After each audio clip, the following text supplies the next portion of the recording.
Dog's name is Pico. She's probably taken up. Oh, hang on, I'll start again. Right, well, here we are at Silverton, Silverton Pastoral Limited. It's a family farm situated in Halcombe, which is 15 minutes northwest of Fielding. We're farming 60% to 70% livestock, predominantly lamb trading, lamb finishing, and 30 to 40% cropping. So cereal crops and brassica crops integrate together well with our livestock system. Myself, James, with my younger brother Tim and older brother Hugh, we're the fourth generation on our property. Growing up on the farm, we have been lucky enough to learn from what Mum and Dad have done in the past and furthermore what Nana and Papa have done with the land. After the war, things were quite different. My father bought a crawler tractor, a Caterpillar 15, which was 15 horsepower. The boys nowadays have got tractors that are 350 horsepower or something, so you can imagine the Caterpillar 15. It used to take a bit longer in those days.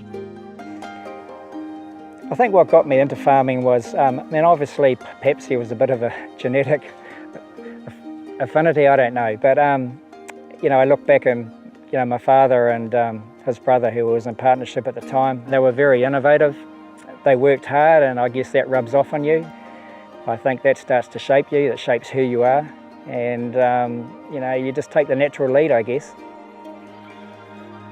We were doing things differently really, because my father, he was very highly regarded in farming circles, and lots of farmers used to come and see him and ask him, now we've got this problem, what should we do?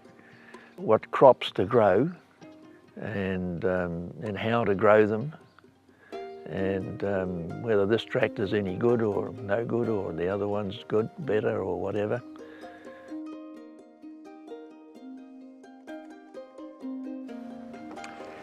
I think if we reflect back, generationally, we learn to understand it's all around soil health and biology, that if we keep our focus absolutely fair and square on that, the other outcomes just fall out, the productive outcomes, the financial outcomes, environmental outcomes.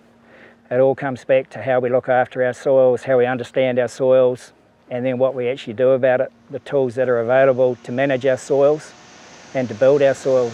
That's our direct challenge, and then all the other outcomes just fall out. For the last 15 to 20 years, the cropping system's all predominantly minimum tillage. Certainly increased from an efficiency point of view, whether that's staff workload, fuel usage, but most importantly from a biology point of view, soil structure and soil health is at the forefront of our mind now.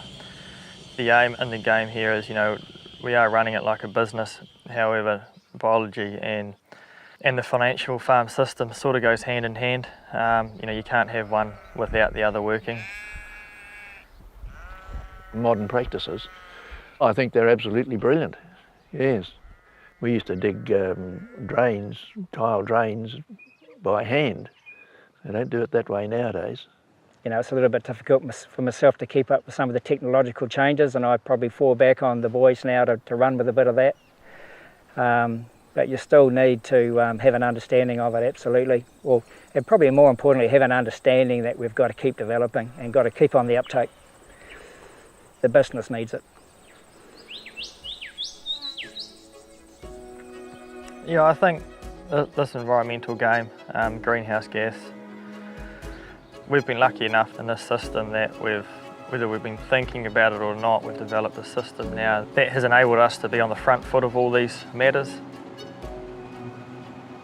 We are having to rely on science more and more, and that's changing every day, and we're learning every day. We're using the likes of potential yield mapping, GPS systems, precision ag and traceability in regards to fruit spreading, chemical applications. We are getting better and better at this, but it does take time, It's small chunks of the pie, at one time. Alice! Sorry. Alice! Naughty! Technology is evolving every day, whether it's in the form of crop yielding tools, GPS, satellite and drones, etc., etc. They're all coming on stream slowly, but any gain that we make in that area is certainly going to help us, and and that's certainly what we are looking at to effectively help run the business.